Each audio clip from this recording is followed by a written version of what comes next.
I'm the worst person to play music with. Like people, I'll like play, and they'll be like, "You should get a band. Like, do you want to jam?" I'm always like, "No, you do not want to jam with me. It's not fun."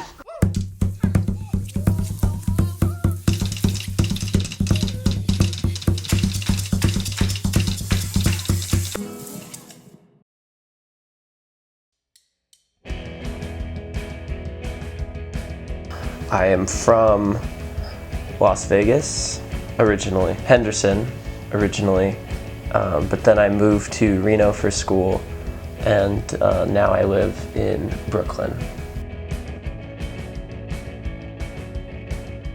When I was 8, I started taking drum lessons because my brother was taking guitar lessons and I didn't want to be like him. So, but then around like high school, I realized that you can't write songs if you're just playing drums all the time, and everyone just wanted me to play drums in their band. So I started teaching myself guitar, and I had a friend who like taught me some stuff. But basically I just learned guitar myself over like internet tabs and Guitar World. Do you know what I'm talking about? Like the internet tab site, Ultimate Guitar, yeah.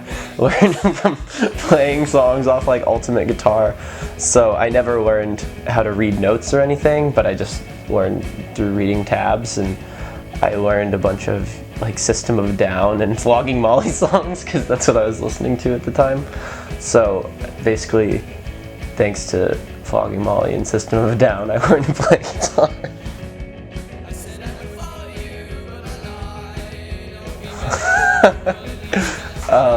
Oh man, it's just like a cultural hub of the world. I still got influenced by all the same things I probably would have growing up in like a different city, because me and my friends would just watch things on the internet and like read interviews about all these other bands. So we pretty much lived in the same world, except like miles away from it, or like 3 hours from LA and like miles away from any other city where all these things were actually happening. So, you know, we would watch like videos from The Smell and like live performances from Glasslands and like Cake Shop and all these places I always wanted to see, you know. And we'd read about bands and stuff. So it was pretty much, I think the only way it affected it negatively was just none of that stuff was happening in our area. Like if Animal Collective came out, it would be like the show of the year or like the month, and we'd all go, but there was no real music scene. So when we would start bands or want to play anywhere, we didn't really have anywhere to play. Like when I'd start bands, or I had a band in high school, and we would just play the worst places possible.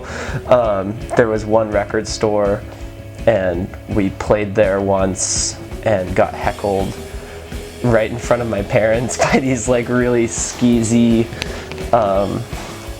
just awful Vegas people. So that was kind of a negative experience. We met in 8th grade. I remember I thought he was insane.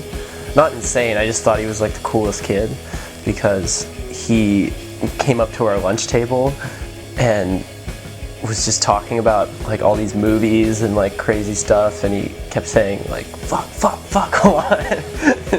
He just talked really fast, and then I found his MySpace, and he like had the Velvet Underground as his background, and I thought that was like, I was so intimidated by how cool he was and stuff. And then we hung out through a mutual friend, and we all formed a band together. But then Jacob got kicked out of the band on my birthday. It was at my birthday party. Jacob got kicked out of the band because this other guy said that he couldn't play bass, and so Jacob got kicked out of the band. But then, you know, we still hung out and were great friends because we were both into the same music and the same movies. I think without Jacob, I wouldn't have gotten into any of the music that I listen to now. Like if like the amount of music and pop culture things that I know are all a direct result of him showing me so many things and exposing me to so many things. And we've just always been really close friends, even though, you know, we went to different high schools, and then when we went up to school in Reno, like he went up as well, and so we stayed friends in Reno, and then, you know, he moved back to Vegas, and now I live in different cities. Like, we've always been moving around, but I don't think it's really affected our friendship at all. We would just have always had like a really close bond. We had a band before that called Buffalo 66, which we started, I think it was like on Thanksgiving, I remember that, and we had just like recorded some songs and started a band, and then when we actually decided to be like serious about it and do the whole band thing, Jacob wanted to change the name, and that's how it became Surf Curse, essentially. We had started Surf Curse because we went to the Smells 14th year anniversary, and we just saw all these bands, and it was just like the coolest show that we were like, we gotta like go play the Smell or something. That's like the goal, is just like start a band so we can go play the Smell. But I think that after playing different cities and stuff, it was more exciting like making a band in Reno, and like more personal, I guess, because when you're just writing songs for the sake of like writing songs, you're not writing it for like other people to hear or other people to see. I feel like they come out more genuine, and like when you do that in a place like Reno, you're really just like creating music for yourself and like the few friends that'll come out to your show. And when you do it in a place that's like very on the map, like Los Angeles or New York, I feel like it loses some of its authenticity, I guess is the right word. I don't know. But like I love that like I'm from Reno and that we've started these projects in Reno, because it's just like the last place that someone would expect it to be done, you know.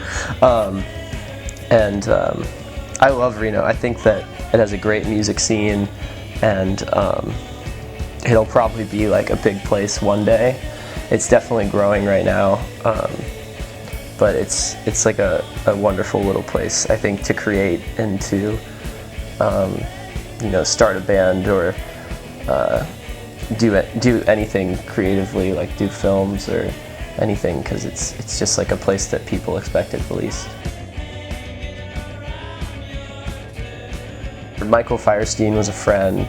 That's actually how Jacob like found out about the Smell. He went to the Smell and met Michael Firestein, and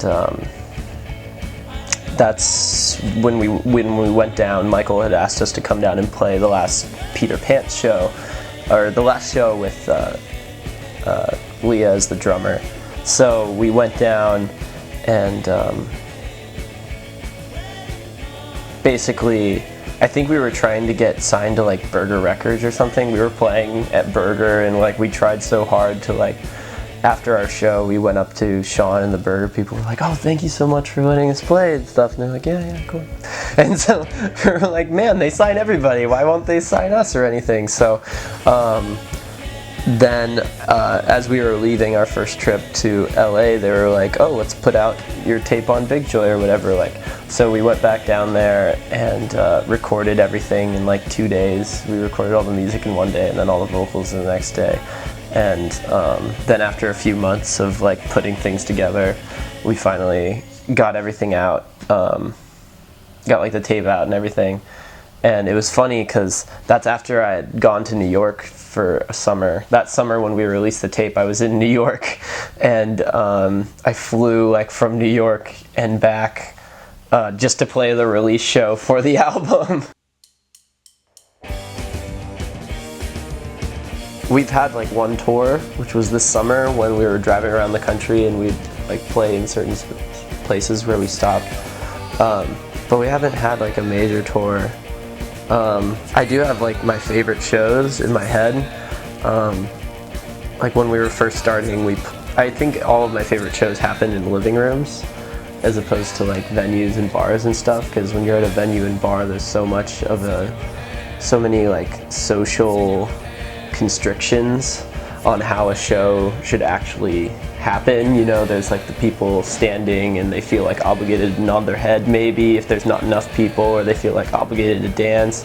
And I think it's just like such a shitty way to to do a show, and I think it's like the worst. I hate it now, like going to shows at like a bar or something and feeling like obligated to nod my head or like stand up or anything. I just kind of want to be able to experience it without any social faux pas or anything happening. It might just be because I'm such an anxious person as well, and some of those situations make me super nervous and feel weird. But like my favorite shows are just like in friends' living rooms and stuff. We played this house show at a place in Reno called the Apiary, and I remember my friend came up to me before the show started and he was like, "Everyone's on Molly, they're gonna love your show." And it was just like the most fun thing. We just set up and were playing, and like everyone was dancing, and it just felt like this really great night and experience. And then later on that night, the cops like broke up the party and everyone scattered, and apparently I don't know, it was just a crazy night. So that was one of them. And then I guess more recently we've had some pretty good shows. Like we just had a show back in Reno on New Year's Eve that was really fun, because it was just all of our old friends and stuff, and because we haven't played in Reno in so long, so it just felt really good, like seeing everyone again and playing in, of course, in the living room again. And yeah, I think definitely just like living room shows have been like or basements, or any place where a person shouldn't be playing a show is the best place to experience a show.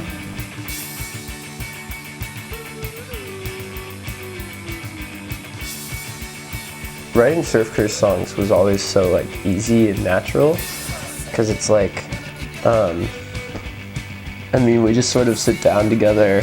We used to have band practice in my basement, the basement that we both lived in, and like one of us would write a guitar piece essentially, because it's just guitar and drums. Like it's not, there's not much to it. But like one of us would write a guitar piece and then bring it to the other one, and we'd just like play, and then we'd be like, all right, who's singing this one? Or like Jacob would write songs that he wanted me to sing, or I would write songs that like we wanted Jacob to sing a certain way, or like we had a melody for it, and then it'd be like, all right, if you're singing it, then you write the lyrics and stuff. So it was pretty easy. It's always been pretty like smooth and thoughtless, and I think that's the best way to like write songs. If you think about it too much, it just becomes a whole thing, and you have to think about it a little bit, but not too much. It just you can tell when someone's like really trying to write a song and when it comes out naturally. But I mean, even recently we were just down in Florida and like practicing for that show, because we hadn't played in like 3 months, or like seen each other in 3 months or a month, and we were just like sitting in a park like playing, and we wrote a song just like sitting there. And so it's like, I think that we'll always be able to just write music together. So yeah, I mean, we've kind of cheated a little bit. We do add like other instruments when we record and stuff, but I think it can be stifling sometimes when you want to add like some other sound or anything, but I think it's just cool and interesting to hear music that doesn't need all those extra things. Like it's a challenge, but it makes it sound different from everything else, which is just like very polished and has a bunch of different things, and I think it shines more light on, you know, the vocals or like what we're trying to say in the song, rather than like drown it out with a bunch of different instruments. Finally, when I graduated last May, that was when it was like, okay, let's go play all these places that people have been asking us to play and stuff.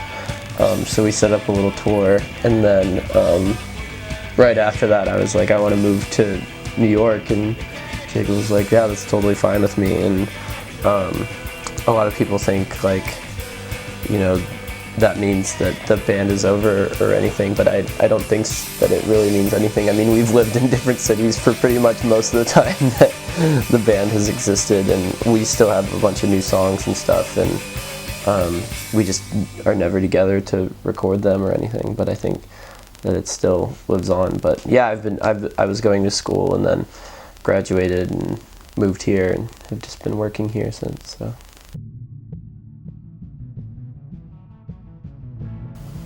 I started working with that moniker. I'd always sort of been doing televisions before it was called The Nicholas Project. I started it, which is a horrible name, but I started it when I was like 16 or 17, because I had just broken up with a band of all of my friends, and it was like such a horrible experience, and I was just like, I never want to be in a band again, I hate it. So I bought a loop pedal and was just like, I'm gonna try and figure out how to do it myself. I think actually I got like a MySpace message from someone. It was like an anonymous MySpace, you know, whatever, and it was just after my high school band had broken up, and it said, you should do music yourself because you're great, and like this really inspiring thing, and I was like, you know what, yeah, I should. That's when I started the Nicholas Project and just like made music all myself, and then everyone was like, you have to change that name, it's so fucking horrible, like it's the worst name. And so I was writing this song, and my roommate had given me a like a drum machine. My roommate Matthew Prue in the basement gave me like an old drum machine, and so I was like, this is perfect, now I can start playing like live shows. And they're like, yeah, but no one's gonna book you with your name as the Nicholas Project, and no one did for like a year and a half. I think I played one show as the Nicholas Project on Halloween, and I like covered myself with dried blood and stuff and played with the drum machine and everything, and it was just so weird. And it was in this weird hardcore house, like they did a bunch of hardcore shows, and that was the only show I ever played as the Nicholas Project. And then as soon as I changed my name, that's when people started like actually booking me for shows and stuff. And then that's when I changed it to Televisions, and I changed it to that because I was writing this song and I just watched Videodrome, and I was like, and there's this song that was like, I'm having televisions, and I was like, that's such a good name, like I'm gonna do that. And then people were like, you can't name it Televisions, there's already Television, like the infamous rock band from, and I was like, whatever, it's fine, it's plural. And so then I've just tried so hard to like change, like differentiate myself, so I put like a slash in it and all this stuff, but it's like still a problem. Like I'm playing a show at Baby's Alright, and it says that Television is playing a show at Baby's Alright, like so that's gonna be interesting. Like on Songkick, it says that Television is playing Baby's Alright on April 4th. That's not, so I might have to change it again, and I'm probably gonna change it pretty soon.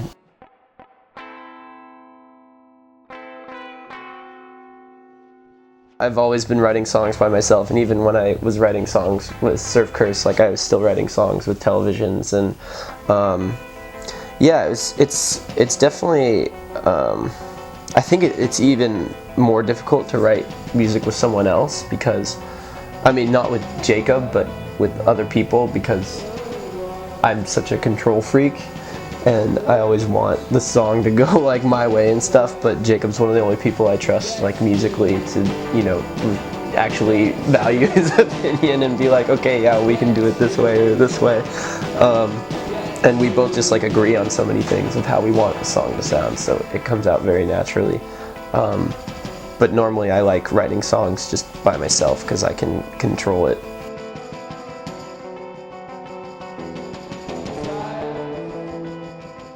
Oh, I love Bandcamp. Bandcamp's the best.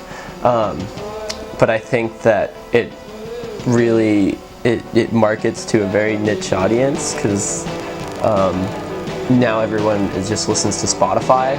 Like, I don't know a lot of people that actually have music on their phone anymore, and I'm one of them that still has music on their phone. I've still not converted to Spotify yet, but I'm sure I will, like, in a few weeks, because I don't know, it's gonna happen very soon, because it's getting so hard to download music and to like do all that stuff. But Bandcamp it's amazing, because I remember I was on MySpace for the longest time, and then Jacob was just like, you gotta get a Bandcamp, what are you doing? And it's really helped me like put my music out there. I don't think I'd be able to put out all of the stuff that we've done as Surf Curse or Televisions without like the help of Bandcamp, and it's really great for artists and everyone. But I mean, it's still just very stifling, because not a lot of people know what Bandcamp is, and like I mean, there's a lot of people that know what Bandcamp is, but it's still a very niche audience. And I think that if you want to get your music out to everybody, you eventually have to, you know, get your music on Spotify and iTunes and all that junk, and have a YouTube channel, and basically just get it out everywhere. But Bandcamp, I think as a website and as a creative force, like, is one of the best things or has been one of the best sites for music.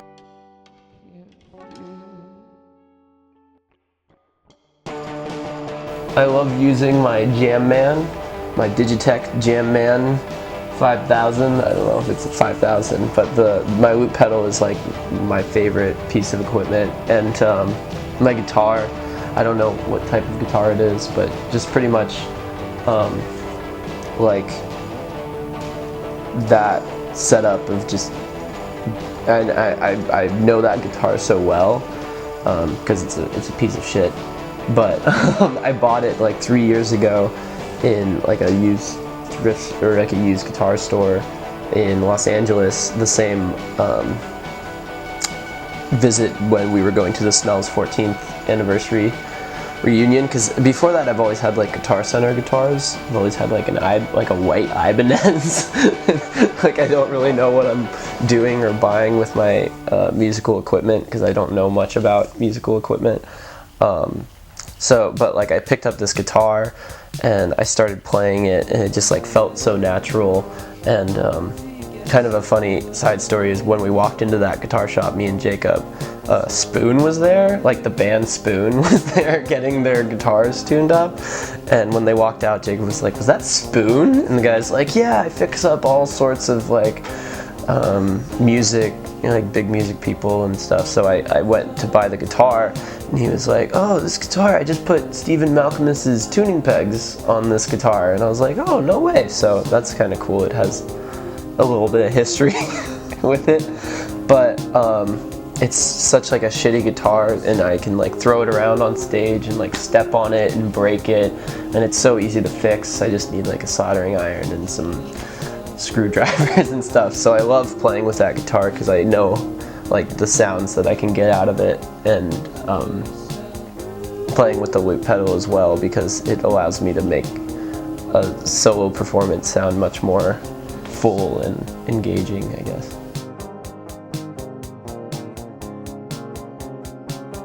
I think it definitely has, because I don't have like the gear that I used to. I don't have like the equipment that I used to have. I just have like a small practice amp, and like I don't have a drum set. I don't have anything like that. I have my practice amp, so pretty much all the music that I make and play is all like within headphones, or I can go to a practice space like a few blocks away. It's like a 20-minute walk, and pay like $12 an hour to play it all out. But I think it's definitely affected the type of music that I'm writing. I think it's like the city itself is very challenging and demanding, that it's affected the way that I make music, and I think that's affected the way that the music sounds, especially with going through a winter, because you get like the New York winter depression, so it's definitely made songs a bit sadder, but especially going to shows here and stuff, like there's a lot of things I get inspired by, and a lot of just walking around the city I get inspired by. But the most recent release I did was the Mio My Mirror, and I had been writing that from when I was in Reno to traveling around the country to being in Los Angeles for a bit, and then being in Las Vegas, and then moving here. So I had pretty much, it was like a album that I wrote like traveling around and moving around a lot, so some of those songs were recorded earlier and kind of transitions throughout, but I think you can tell like which songs were written here and which songs were written there, and it's sort of like, it's like a good encapsulating of how my music has changed, I guess, or like how I want it to sound now. I don't know, it's weird talking about myself, but yeah, I definitely think that I'm going through trying to go at least through a different way. I mean, when I started doing televisions, I was like, yeah, it's gonna be 80s dance music, and it's gonna be great. I'm gonna play these shows, everyone's gonna dance, and it's gonna be awesome. And then I slowly realized that people at shows don't dance anymore, and if you're just one person, like, they don't care to dance or do anything like that, so that kind of bummed me out, and so I started making sort of stuff that I do now, which is all very influenced for my performance. Like, I want it to just be a very emotional and cathartic experience for me, as well as like trying to bring in the audience for that emotional cathartic experience. I'm just basically trying to make everyone in the room cry.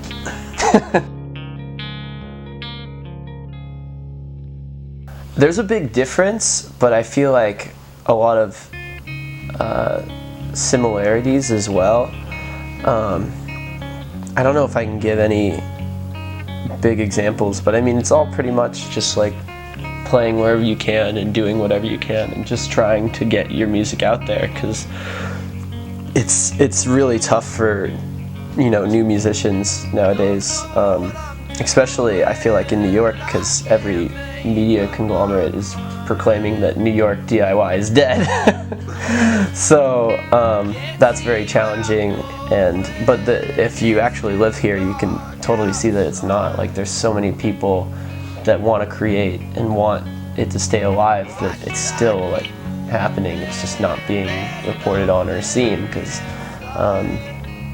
but in the West Coast DIY, I don't know if it's as similar of a situation, because no one's like reporting that the Los Angeles scene is dead or anything, but there's also not really a lot of attention to the DIY scene that's happening in Los Angeles either. Like, I was just talking to someone the other day about The Smell, and I was like, yeah, my band plays a lot of shows at The Smell, and they're like, oh, I haven't heard about The Smell since like No Age, even though like there's still a lot of stuff happening at that venue, and it's still a very important venue. No one really like reports on it anymore, I guess, or like the world doesn't see it for what it is,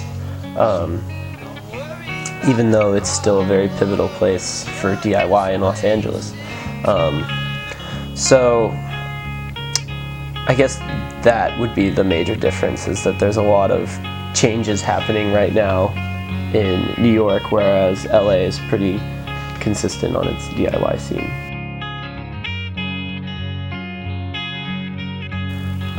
Lauren Early, we've played a lot of shows together, and she just makes like these really great songs, and she does all of her shows just by herself, and I think there's something really like important about that, and to be able to play like such a good show and can get rid of like the tropes of a band, or not need a band with you to still make and express yourself. And Girlpool, they also put on an amazing show like that. They make like really great songs, and they sort of defy what really you need to be a band. Like, you don't need 4 people anymore, and I think the whole 4 people, drums, bass, and guitar and singer, it was just so boring, and I'm sick of seeing it. So like, it's great to see people still pushing forward like the aspects of a live performance.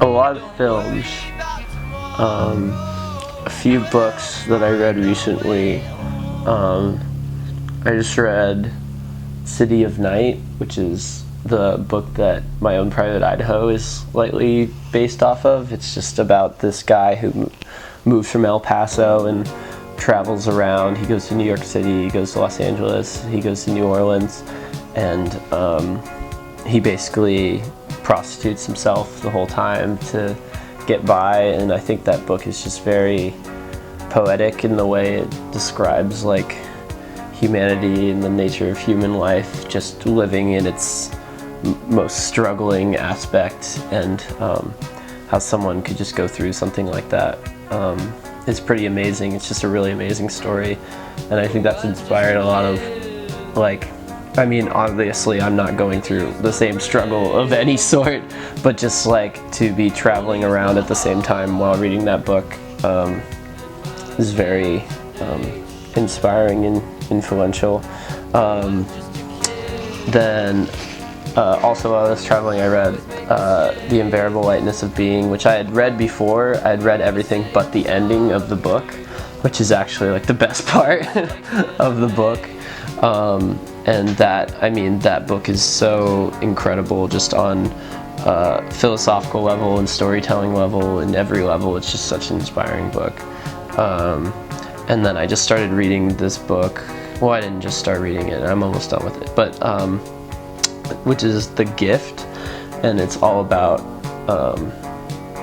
this writer takes like the study of gift exchange and relates it to art as an expressive force, and how basically it should be treated as a trade commodity, like a gift that is given onto the world. But we live in such a commercial society that sort of hinders how we can really express ourselves or express the art that we're trying to create, because it has to be sold essentially, and that loses some of its value intrinsically, which has also been very influential on like the music that I'm trying to create. And then with movies, I mean, just I go to a movie like every week, and every time I see a new movie, like it completely changes the way that I see everything, and I'm like, that was my new favorite movie. So I think just like everything I see. The last movie I saw in theaters was Possession,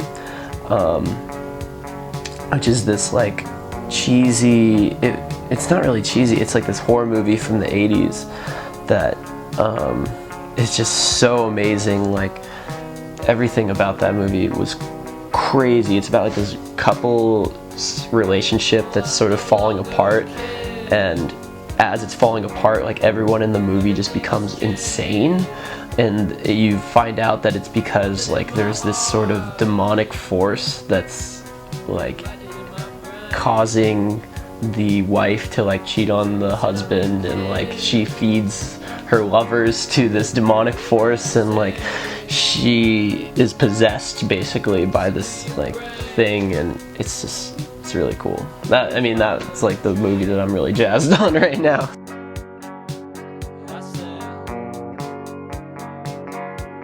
I already started writing another one because I worked on the last one for so long, for like a year. I just like put it out and I'm just done with it. I'm probably gonna change my name soon, like very soon. I might do it this week, I don't know. Just because it's just starting to become such a huge issue, and I don't even think like the name really matches the music anymore, because it was more like I named it that because it was like 80s dance music, but now I'm trying to do something completely different.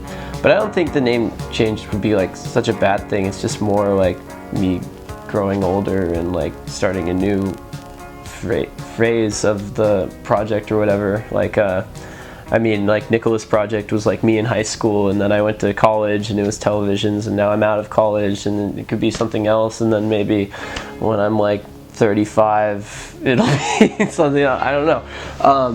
But yeah, I'm probably gonna change my name, and I might re-release the new album under that name, or just everything I release from now on under that name, which is exciting. It's very like a big step and change, but I think it'll be good creatively for the future and everything I want to put out.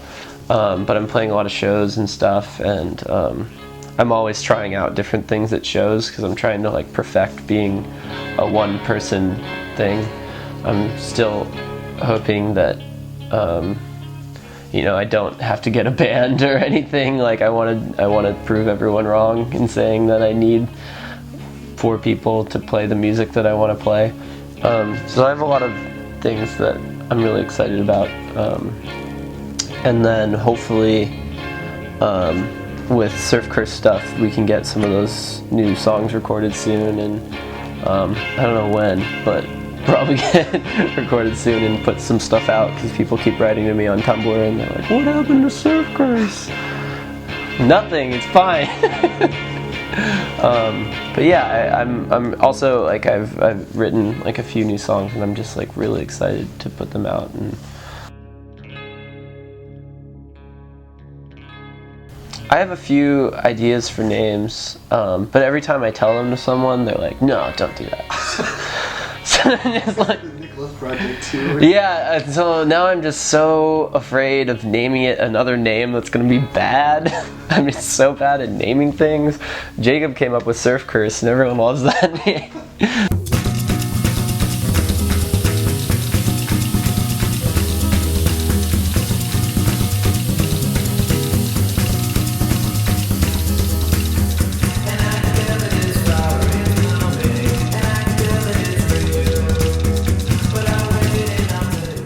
Hey Jamie.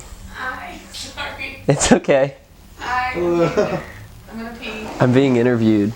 I can tell. Do you wanna Like, no. Yeah, I mean, well, look at me. What do you mean? You look fine. I'm so gross.